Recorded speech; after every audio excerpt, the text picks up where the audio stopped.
Major M A Jalil. Major Jalil হিসাবেই তিনি বেশি পরিচিত। কেউ কেউ তাকে বিদ্রোহী জলিল বলেও ডাকতেন।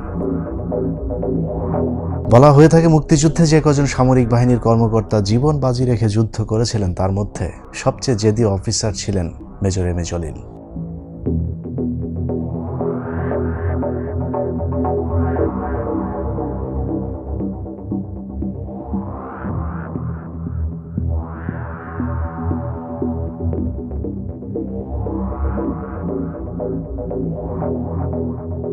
মুক্তিযুদ্ধ চলাকালীন পাকিস্তানি বাহিনীর কাছে যেমন আতঙ্কের কারণ হয়ে উঠেছিলেন, ঠিক একইভাবে যুদ্ধ পরবর্তী লুটপাটকারী ভারতীয় বাহিনীর জন্যও মাথা ব্যথার কারণ হয়ে দাঁড়িয়েছিলেন এম এ জলিল। ভারতীয় লুটপাটের বিরুদ্ধে কথা বলবার জন্য কোর্ট মার্শালেরও শিকার হতে হয়েছিল মুক্তিযুদ্ধের সাহসী এই বীরকে। শেখ মুজিবের রক্ষী বাহিনীর বিরুদ্ধেও তিনি এক প্রকার যুদ্ধ ঘোষণা করেছিলেন। তার উদ্যোগেই গঠিত হয়েছিল জাসদ গণবাহিনী। জাসদকে মানুষের কাছে গ্রহণযোগ্য করে তুলতে বেশি দিন সময় লাগেনি তার। 1972 সালের ডিসেম্বরে জাসদ গঠনের পর মাত্র কয়েক মাসের ব্যবধানে 1973 সালে নির্বাচনে দুর্নীতিবাজ শেখ মুজিবের বুকে কাঁপন ধরিয়ে দিয়েছিলেন মেজর জলিল। সেই নির্বাচনে অবশেষে হেলিকপ্টারে করে ভোট ডাকাতির মাধ্যমে জাসদের বিরুদ্ধে জিততে হয়েছিল শেখ মুজিবের আওয়ামী লীগকে।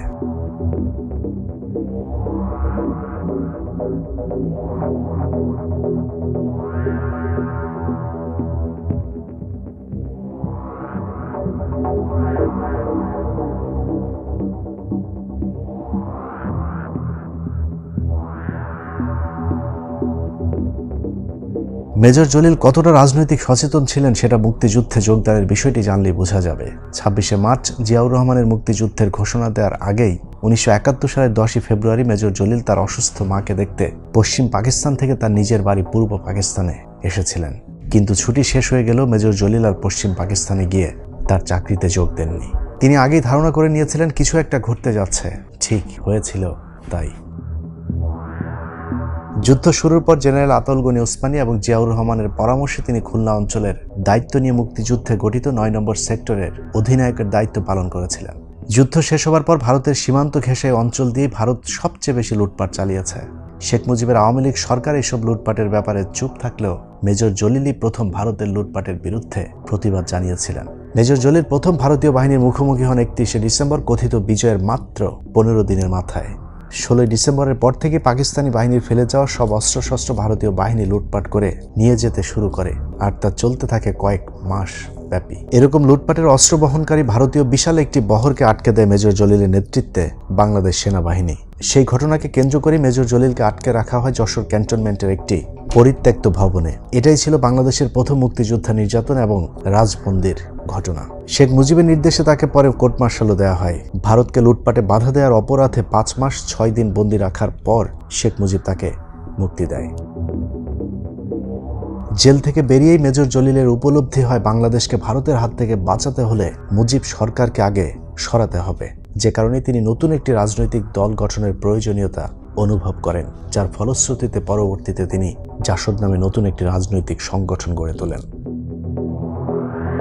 বামপন্থী দল জাসদের নেতৃত্বে থাকলেও মেজর জলিল ছিলেন ধর্মভীরু মানুষ। যে কারণে জাসদের নেতৃত্ব যখন ধর্মনিরপেক্ষতার নামে ধর্মহীনতার দিকে ধাবিত হচ্ছিলেন, তখনই তিনি জাসদের নেতৃত্ব থেকে পদত্যাগ করেন। তবে জাসদ থেকে পদত্যাগ করলেও তিনি এরশাদ বিরোধী আন্দোলন থেকে শুরু করে জীবনের শেষ দিন পর্যন্ত বাঙালির অধিকার আদায়ে কাজ করে গেছেন। তার জীবনের ব্যক্তিগত অভিজ্ঞতা থেকে তিনি বেশ কিছু বইও লিখে গেছেন। তার মধ্যে অন্যতম অরক্ষিত স্বাধীনতাই পরাধীনতা বইটি, যার প্রথমাংশ নিয়ে আজকে আলোচনা করা হবে। এই বইটিতে মূলত তিনি মুক্তিযুদ্ধে অংশগ্রহণ করা এবং বাংলাদেশ স্বাধীনতার ব্যাপারে নিজের অনুশোচনা প্রকাশ করেছেন। বইয়ের মূল আলোচনার বিষয় হলো যারা পাকিস্তান আলাদা হোক এটা চায়নি, তারাই আসলে সঠিক ছিল। কথিত মুক্তিযুদ্ধ, গণহত্যা, ধর্ষণ, যুদ্ধে অংশগ্রহণ না করেও আওয়ামী লীগের ক্ষমতায় বসা মেজর জলিলের মন্তব্য অনুযায়ী এই সবই ছিল ভারতের কারসাজি। অরক্ষিত স্বাধীনতায় পরাধীনতা বইটির প্রথম অধ্যায়ে বলা হয়েছে, অনেকেই বলাবলি করত 1970-এর নির্বাচনে শেখ মুজিবের পক্ষে ভোট দেওয়ার জন্য সীমান্ত পেরিয়ে অনেক হিন্দুরা ভোট দিতে পূর্ব পাকিস্তানে এসেছিল। মেজর জলিল এসব প্রশ্নের উত্তর চেয়ে বলেছেন, তাহলে কি এতদিন যা শুনেছি এর সবই সত্যি ছিল? আওয়ামী লীগের সাথে কি তাহলে ভারতের যোগাযোগ আগে থেকেই ছিল? তা না হলে ভারত পাকিস্তানের চিরশত্রু দেশ হবার পরেও 25শে মার্চ ভয়াল সেই রাতে হিংস্র ছোবলের সাথে সাথে পূর্ব পাকিস্তানের আওয়ামী লীগ নেতারা কিভাবে ভারতের মাটিতে আশ্রয় নিতে পারল? ভারতের মতো শত্রু দেশে কোন সাহসে কিংবা কোন আস্থার উপর ভর করে দলে দলে আওয়ামী লীগের লোকজন ভারতের মাটিতে হুমড়ি খেয়ে পড়ল। তাহলে কি গোটা ব্যাপারটাই ছিল পূর্ব পরিকল্পিত? এর পরের লাইনে মেজর জলিল সরাসরি লিখেছেন, তাহলে কি স্বাধীনতা বিরোধী বলে পরিচিত ইসলামপন্থী দলগুলোর শঙ্কা ও অনুমানই সত্যি ছিল? তাদের অনুমান যদি সত্যি হয়ে থাকে তাহলে দেশপ্রেমিক কারা? আমরা মুক্তিযোদ্ধারা নাকি রাজাকার আলবদর হিসেবে পরিচিত তারা? মেজর জলিল সবচেয়ে বেশি আশ্চর্য হয়েছিলেন মুক্তিযুদ্ধের পর এদেশের এক শ্রেণীর মানুষের ইসলাম বিদ্বেষী মনোভাব দেখে। ৭০-এর শেষ এবং ৭১-এর শুরুর দিকে অগ্নিঝরা দিনগুলোতে পূর্ব পাকিস্তানের সংগ্রামী জনগণের মাঝে বিজাতীয়দের চরম ঘৃণা ও বিদ্বেষ পরিলক্ষিত হলেও ইসলামের প্রতি বিদ্বেষ মোটেও পরিলক্ষিত হয়নি, অথবা ধর্মহীনতা আমাদের পেয়ে বসেনি। তৎকালীন সময়ে আওয়ামী লীগ নেতাকর্মীদের মাঝে ধর্মনিরপেক্ষতার নাম গন্ধ শুনতে পাইনি। মুক্তিযুদ্ধে অংশগ্রহণকারী দামাল তরুণ যুবকদের অধিকাংশই ছিল এদেশের মুসলমানদের ধর্মপ্রাণ সন্তান সন্ততি। যুদ্ধের রক্তাক্ত ময়দানেও আমি দেখেছি নামাজ পড়তে, দুরুদ আদায় করতে। তারপরেও মুক্তিযুদ্ধ শেষ হবার পর ইসলামের প্রতি কটূক্তি দেখে তিনি লিখেছেন, আমাদের মুক্তিযুদ্ধের আগের ইসলাম আর পরের ইসলামের মাঝে হঠাৎ করে এমন কি ঘটে গেল যে ইসলামের কথা শুনলেই একটি মহল পাগলা কুকুরের মতো খিচিয়ে উঠছে। যে দেশের ৯০% মানুষ পবিত্র ইসলাম ধর্মের অনুসারী, সে দেশে এক করুণ উন্মাদনার মধ্য দিয়ে ধর্মের নিকুচি করা আদৌ কি যুক্তিসম্মত? এই দুঃখজনক ও লজ্জাকর ঘটনার জন্য কে বা কারা দায়ী সেটিও মেজর জলিল জানতে চেয়েছেন। তিনি আরও লিখেছেন, পূর্ব পাকিস্তানিদের গর্ভে বাংলাদেশের জন্ম হয়েছে। সেই পূর্ব পাকিস্তানের অধিবাসীদের আচার আচরণ, উৎসব, অনুষ্ঠান, সাংস্কৃতিক, ধর্মীয় এবং আধ্যাত্মিক মূল্যবোধ মুক্তিযুদ্ধের এক খোঁচায় বিলুপ্ত হওয়া কি সম্ভব? মেজর জলিলই প্রথম বুঝতে পেরেছিলেন আওয়ামী লীগের মাধ্যমে ভারত এদেশে ইসলামকে ধ্বংস করতে উঠে পড়ে লেগেছে, যে কারণে মেজর জলিল হয়ে উঠেছিলেন আওয়ামী লীগ এবং ভারতের চক্ষুশূল।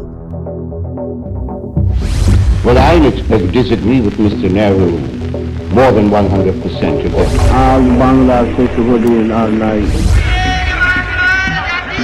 আমাদের সংগ্রাম চলবেই চলবে। Ziaur Rahman, do hereby declare independence of Bangladesh. জনগণের প্রতিনিধির কাছে ক্ষমতা হস্তান্তর করতে হবে। You mean independence? That I don't mean. Mujib ক্ষমতায় টিকে থাকার জন্য হাজার হাজার রাজনৈতিক কর্মীকে হত্যা করে। শেখ মুজিব ও তার খুনি দুর্নীতিবাজ সরকারকে উৎখাত করা হইয়াছে।